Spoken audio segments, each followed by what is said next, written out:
Hi hello, നമുക്കിന്ന് സിമ്പിളായി വെട്ട് കേക്ക് ഉണ്ടാക്കാം. ആദ്യം തന്നെ പഞ്ചസാരയും ഏലക്കായും ഇട്ടിട്ട് പൊടിച്ചെടുക്കാം. ഇനി നമുക്ക് 2 മുട്ടയും ഓയിലും ഒഴിച്ച് ഒന്നുകൂടി അടിച്ചെടുക്കാം. ശേഷം ഒരു ബൗളിലോട്ട്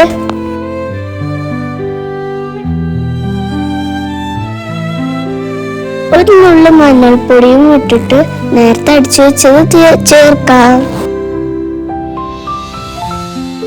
എന്നിട്ട് നന്നായി കുഴച്ചെടുക്കണേ. നമുക്ക് ഇതേപോലെ ആക്കിയെടുക്കാം. ഒരു ചട്ടി അടുപ്പത്ത് വെച്ച് എണ്ണ ഒഴിക്കാം. അത് ചൂടാവുന്ന സമയം കൊണ്ട് നമുക്ക് 1/2 ഇഞ്ച് കനത്തിൽ നമുക്ക് പരത്തിയെടുക്കാം. എന്നിട്ട് ഇതുപോലെ കട്ട് ചെയ്തെടുത്ത് അതിൽ നിന്ന് ഓരോന്നും എടുത്ത് ഇതുപോലൊരു വരയിട്ട് കൊടുക്കാം. എന്നിട്ട് പൊഴിച്ചെടുക്കാം. ബ്രൗൺ കളർ ആകുന്നത് വരെ ചെറിയ തീയിൽ പൊരിച്ചെടുക്കാം. ഈ കളറായി കഴിഞ്ഞാൽ നമുക്ക് എണ്ണയിൽ നിന്ന് കോരാം.